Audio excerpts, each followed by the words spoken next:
make it happen. They can Right. make that happen. They can make, town halls happen, right? You get on the ADA president, and I mean ADA ED and Marco and Mo, boom, you got what, 15, 20,000 views on that, right? People watching it and rewatching it, and okay, so that's syncing, that's connecting with people, right? Right. So Right. you can have that. Like, why is the ADA president not having a monthly interview with you? But to their defense, they're changing. What are you doing? Yeah. Right, Yeah. And Dr. Comia has promised me that he's going to come once a month, once every 2 months, whatever, every 3 months, whatever he wants. I set a time aside from him, and I know the incoming president, Dr. Edgar, has also promised me that they're going to come around and talk. But I'm just these days I'm so angry about this election commission. We have 3 people running for president-elect of the ADA, and none of them take my call because they're afraid that they're going to be punished by the election commission. Right? I mean, I'm getting cryptic messages from one of them. I'm like, what does that mean? It's like, I'm like, hey, I'd like to talk to you and interview you. And they're talking about, I don't know, a song. It's just crazy stuff that these antiquated rules that they have doesn't help anyone. It definitely doesn't help the ADA. Well, it's typically the election commission asks the candidates, I don't know, 3 or 4 this year, and they all agree to certain rules. They all agree to go to certain meetings. And something like this, certainly, can we be interviewed on social media by Bob D? Why is that so hard? Why don't we want something that connects people to see who their next president is going to be? The person, the biggest job the president has, besides running the board meetings, is they're typically the person that's going to go and testify before Congress. So, okay, tell us what your qualifications are. Tell us what you've done. It's interesting if you go back. I don't have the current ADA membership numbers in front of me, but last year I looked at the ADA membership numbers, and I remember looking back at the states that were at 50% or under 55% at that time, and I believe 5 of the last 6 presidents came from states that were about 50% membership status, membership share. So I'm saying to myself, the first question we should ask them is, what have you done personally to increase membership? Because it's one of those what qualifies you for the position? Where have you met a key performance indicator or KPI, right, that shows that you're capable to lead the board into membership recruitment, or membership retention? I want to see their resume. I mean, these are people who have served. Like a freshman cannot run for the president, right? They have to serve on the board 4 years, and this year I think we have someone here from Illinois that is 1 year removed from the board. So this is right. But these are people who have experience. You've been there for 4 years, right? You have participated in that first shameful vote. I want to know what you have done. When I say shameful vote, I'm talking about it's the one that everybody got mad at me talking about it. But I want to know, what have you done? All these politicians out in Washington, D.C. have websites that tell them, hey, this is what I've done, and this is the plan. Where are they? I mean, I want them to come and explain. I can go find it right now, their brochures and this pretty thing that they have. But I want them to tell me. I don't want someone, and I'm giving an example, to talk about MLR when they weren't for it, for example, right? Like, I don't know who is who. I don't know what they've done, right? And it's bothering me a lot. And I'm hoping, it's too late for this year. I'm hoping this changes in 2024. I'm gonna push for it, that social media is the new media. If you're not on it, if you don't know how to handle social media, maybe you shouldn't run. Maybe you should kind of retire. It's just you need to know. You need to move with the times. And I just wish that they understand this is the reason people don't get involved. They get tired. You don't know how many messages I get that, Bob, you're crazy. You should give up. I tried to help them. They don't listen. Nothing happens. And these are from prominent dentists that see me do this kind of thing. It's what is it? It's 8:40. Right, but I do think, and not to pat you on the back, but I think you're in a unique situation of being able to influence direction, and in a good way. I think that right now the election commission probably views this as a threat, because this is a special thing for delegates only, sort of thing, And I think that's a detriment right now, because I will tell you that, okay, so your first year you're a delegate and you go into the ADA and you're voting for president, you're basically got to listen and ask some questions but a lot of decision making has been made based on how a person makes a speech at the House of Delegates. 3 minutes, 5 minutes, or 10 minutes, whatever that is. And oh, that was a great speech. Oh, that poor guy, he stuttered a little bit, but but then you find out the poor guy that stuttered was the guy that busted his fanny and everybody would look to for leadership at the board. And you find out the guy you voted for, or the person you voted for, never said a word in 4 years. I know 2 people who are very popular presidents, didn't say one word at the board of trustees on any one issue. They just sat there and they maneuvered politically. And I think that's the thing that gets me. Okay, I understand you want your political career. That's great. But if it comes at the expense of not doing anything for a member, that's horrible. Because I made the right connections and I got this person to influence something for me, to influence it, and I look better than what I am. But okay, but tell me, what did you vote on question 2 the first time I came up at the board? And explain your vote. Because I think there are good explanations for yes, and I think there are actually decent explanations for the no the first time. Right. But you should have the courage to explain that. Right? Based on the information I had at that particular moment in time, this is what happened. This was my concern. It was not adequately addressed. Whatever, right? But have the courage to say yes, right? Yeah. And that tells you something. Right. That tells you something about the candidate. Okay, well, I thought that was a pretty crappy position to take, but I understand, and you would make a good president based on that. For sure, and that takes a strong person to do that, right? I can understand the no vote. I definitely can. They've never given $5 million to any cause, right? Mm-hmm. That's a good excuse. Hey, what about the 49 other states? Are they all going to need $5 million? We're going to go bankrupt if we do that, right? So definitely there is a debate. What I don't like is the lack of transparency. Come out and say, look, hindsight is 2020. Hey, in 5 days, we unanimously passed it when we had enough votes. Not having transparency basically turns people off. And if you want to build an image, tear it down and then rebuild it, because you do not have that. People criticized me after that post that I hurt the image of the ADA. What image? You've lost 50%, right? I'm trying to help you come up with an explanation, and basically I gave the explanation. Right, so you're right. You raised an important point, and I think when things are not going well, and they're not going well, anybody who tells you that things are going well at the ADA, all will be fine, is lying. They're lying. Okay? Just admit that things are not going well and we need to change. The first thing, regardless of all these beautiful things we're doing, whatever those are, they're not communicated, so we're not doing that well. They're not translating into membership share. We're not doing that well. Admit where you're at, right? Admit you're making a mistake of where you're going and say, we need to change course. That's kind of where that whole SFC came, strategic forecasting, was this is the easiest way we can tell the group we got to change course, because what's working is not working, right? So just have the courage to say that. Don't say, no, you're wrong, you're wrong. If you were wrong, then your membership share should be 70%. Nobody, you're wrong. You're in the 30 percentile. Right.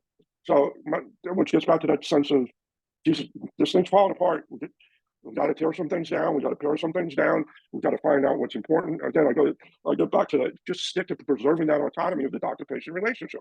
That's what doctors want. We believe patients would want that too, right? It doesn't matter if you're a private practitioner or a DSO doc. You don't want people interfering with that. Right. And you'll look at a tooth and fix it differently than me. But I'm talking to my patient, you're talking to your patient, and you agree on the best course, because neither one of us want that patient back in 5 days from now. Right. In defense of the current administration, as far as Ray Comilla goes, he has, I've had a lot of conversations with him in the past few months, and I believe he wants to change. I believe he has plans to change, and I will help him as much as I can to deliver his message that he is changing things. But I also believe there are elements within the ADA, dentists and non-dentists, that are comfortable, right? That they don't care. I don't know. So I think getting involved and helping Ray do what he is planning to do is important. And that's why I want to kind of join and maybe even just as a reporter, trying to say, hey, I'm going to, right after we end here, I'm going to go on the ADA website, trying to look at these resolutions and mark them off, and which ones are the ones that I want to listen to, right? Mm-hmm. But it's important, and I want everybody to hear this. It's important to get to know your delegates, your candidates, and your executive directors, and your officers to know who is going to help this change. And if they're not doing that change, remove them. They need to go retire, go back to your practices. We don't need you. You've already done the damage for the past 50 years, right? So that's how I believe. I think Dr. Comilla will be the one, hopefully, to start this change at least, and maybe we can help him.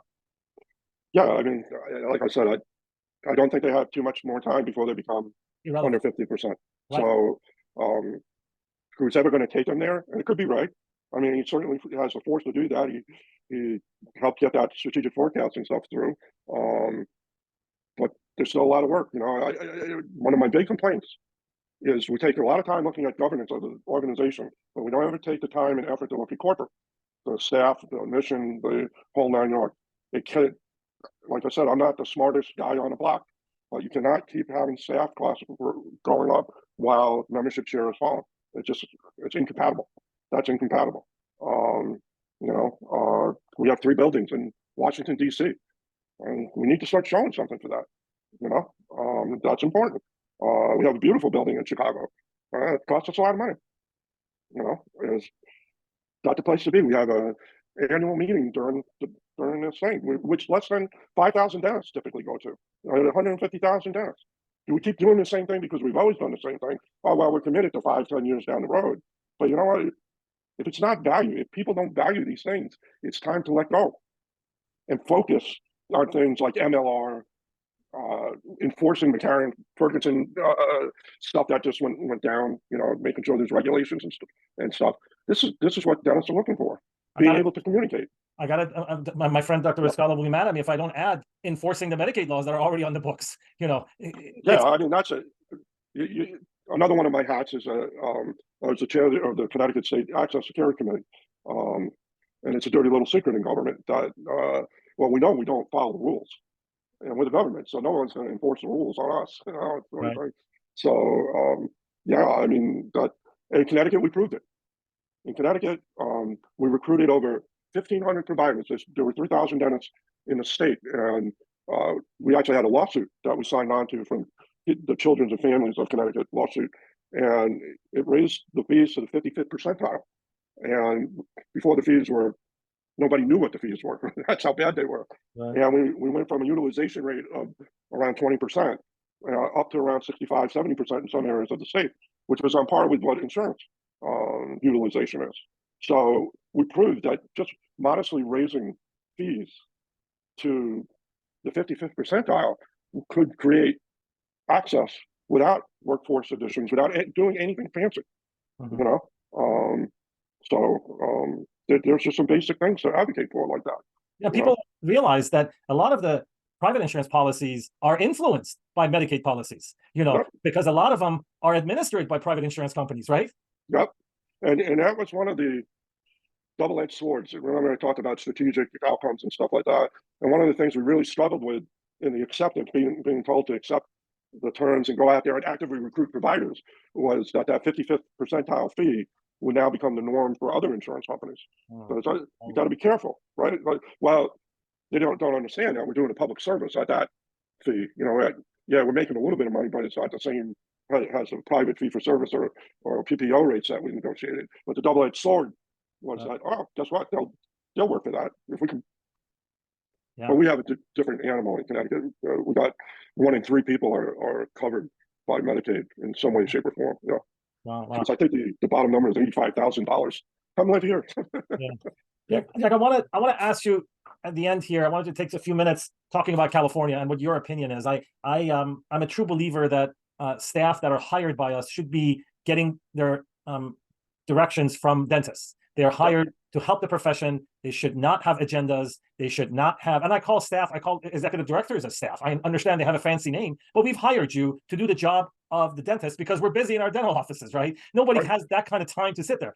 Yes, I do want, you know, ideally to have dentists as executive directors. I think we have 2. One is Dr. Comilla now, thankfully, that he's a dentist. At least he understands what we go through. And then I think that Georgia just appointed a executive director who's a dentist. I think it's Georgia. Don't quote me on that. But when you have these executive directors around the country running their own agendas and basically running a business, what are your thoughts on that? Am I wrong here to feel this way? I'm really bothered by what's going on in California. I understand that the ADA is not perfect, right? I'm not defending the ADA. I don't, they have their own issues. They need to fix certain things. And I think California has some, say in it. But I truly believe together we are more powerful. And if you try to take away 20,000 of California dentists from the equation, that's going to hurt the people of Connecticut, the dentists in Connecticut. It's going to hurt the dentists in other smaller states that don't have that kind of advocacy. Talk to me how you feel about what's going on in California. I want to hear your point of view about these events. Well, I've written about it a little bit on your page, and this is not a new thing. This has been percolating in California for the past at least 15 years. California is an interesting state. It's big, as you know, and they run a lot of successful programs within the state. It is a belief of some dentists, as well, from what I gathered watching that executive director talk or speak, that California really doesn't ask for much from the ADA to do certain things or whatever. I think Ray disagrees with that. Again, I keep going back to, okay, so what's really the root of the problem? Because I've heard from other states about ADA and its inefficiencies and redundant programs and stuff like that. I wish this could happen, but I would like to see them sit down and talk about what is the role of the ADA, what is the role of the state. Again, I was talking about that inverted triangle, right? It's like resources are upside down. So, okay, so we have a membership committee in Connecticut. Recruitment has to happen at the component society level, and we have a membership at the ADA. It's like the redundant, affinity programs, which are big for states. Right? I think you can appreciate this now. Offering different deals, incentives, and stuff like that. Well, there's a lot of overlap between the ADA and the states. Sit down and come up with a business plan. States will offer this, ADA will do this. You can't have all this competition between the tripartite for limited affinity dollars coming into the system. And then on top of it, they got to deal with guys like Bob D or the DSOs in the game too, and stuff like that. So it's like, how many CE do we need here? It's like, I don't know. I mean, it seems a little crazy to me.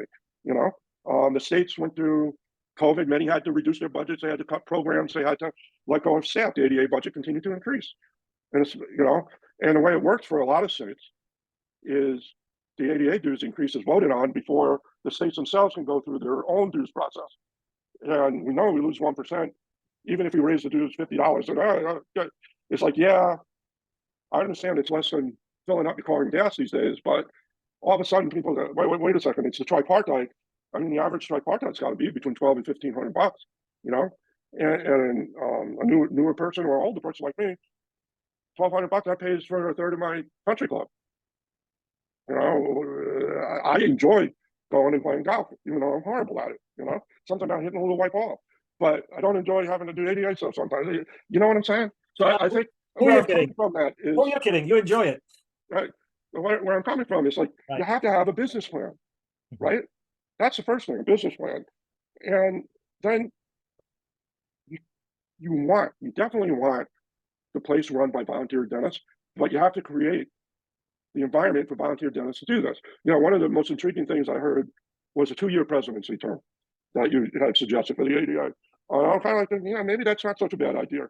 And you'll get to observe that whole process, grown people walking around with pins and names and stuff. It's kind of like, it's a very curious thing, but you'll see this. Yeah, you got to create the environment so that volunteers can actually make the impact, And I've said this, and I said this when we hired RUD, and thank God she's really taken it to heart. Get on the ground when it's downtime and go out to dental offices, go out to lunch with dentists, listen to what they have to say, become something more significant than the person up in the ivory tower in Chicago, or Hartford or wherever, right? And that's nothing meant on Ray, but I'm just saying, if you're a member of an organization, you have no idea who the AD is, and you have no idea who the president is. Right. Do you care? I don't know. Yeah. I would hope at some point we can get them to care a little bit more. Yeah, I see what you're saying regarding having a business relationship between with the three parts, right? The whole state and the national. And I'm hoping that they can get together and resolve this, right? But I don't want this to be a ransom. It almost looks like there are other things going on in California that they're not willing to come to the table, right? I've asked them to get together, resolve this. This doesn't. It's almost exactly like the candidates aren't willing to talk to you. Right. They're like, listen, we've gone too far down this path. I believe it was either you or somebody else sent me a YouTube video of the California president advocating for membership choice, which I found interesting. I mean, this is how deep they're going into it. They're invested in it. Yeah, no, I'm not buying that. I just, it's I was really bothered by that video. Right. It was on our site, and then put it on, and I hear he's a very nice man, and I just don't understand his approach. Him and the lady who's the incoming president. I think they're part of my group. I don't know. It's just very disturbing to me that a dentist can advocate for the breakup of the tripartite, because this is not the U.S. government. Oh, we need our independence in the state. We are one profession. We need one pool of advocacy, right, in D.C. Right. We're going against billions of dollars insurance companies spend. We're like the little guy, right? And now we're going to take 1/3 of us out. It just doesn't feel right. And hopefully, no, I don't agree with anything you're saying. Okay. Right. I would just wish that there have been concerns from California raised for 10 years, right, about various issues within the ADA that have not been addressed. And I understand California's frustration. The last thing I want to see is them leave. I think them leaving, regardless of what you achieve or any other type of membership thing, I think the game's over at that point. But I don't, in the same breath, I don't want it to be so fractious. Even if you win, you lose. right. That's the other danger here. Because now 10,000 say, well, screw you, I don't want to, whatever. If the number's even that, I don't even believe that, honestly. I think, and what we both know is that bill comes in, they write out the check, you look at it, okay, sign it. If it doesn't strike you, okay, Right. sort of thing. But there's real problems, and the real problems have to be put on the table. They have to be discussed. There's compromise. There's always compromise in which people win a little bit, give a little bit, and whatever. And in the meantime, it's like focusing on that national advocacy that's going to be critical in the next 20 years. Okay, Right. You want national MLR? It's going to take you 20 years to get there. I think. I hope I'm wrong. Which is why I support the states going at it, because I think state legislators are more approachable and more amendable to instant change versus the Fed, because I've seen the Fed in action. I've seen Congress in action, and as disappointing as I can be in ADA in action, the United States government puts them all to shame, which is a good thing. I mean, sometimes I think, well, rapid change usually doesn't work out very well for countries. So the breaks and challenges we have naturally are good. And, the big reason is not just the money piece, it's we're not on the radar. As important as we think we are. Right. And it's funny. Sometimes I read things on your page, and I'm like, yeah, this is going to be the most important thing I do this year for my constituencies is make sure their dental insurance is good, or spending that money. And I think most find some of this out as they go through the regulatory process in Massachusetts. You're kind of like, oh, what? How are we going to do this again? Yeah. I mean, losing California would be catastrophic. I would hope that they're mature. And that courage takes maturity. I mean, that's the bottom line, not just emotional reactions. Emotional reactions typically don't end well in any way, shape, or form. A mature, take a step back, put the stuff on the table again, and really work towards making sure these larger states are not replicating services. That they need the ADA as much as the ADA needs them. That's the Pope, So And I want to summarize this, because I'm a newcomer, right, to these things, and I rely on things that I hear from my friends, and one of them, you're one of my new friends. What you're saying is that California has had issues with this process for the past 10, 15 years, and nothing has been done. about it. Yeah. And nothing has been done. So now they're saying enough is enough. We're going to do this. My response to that is, okay, you've been dealing with different executive directors and different presidents. Let's give this one more shot, right? Let's see if you come to the table, the ADA is going to come to the table. Let's not jump the gun, and see if your concerns are addressed. I just hope the concerns are realistic, and the concerns are not about the money. You see, that's what I'm worried about. That I believe what you're saying, and if that is the case, California has a case. They should get to the table and let's talk about it. And let's, they bring a lot of people into the organization.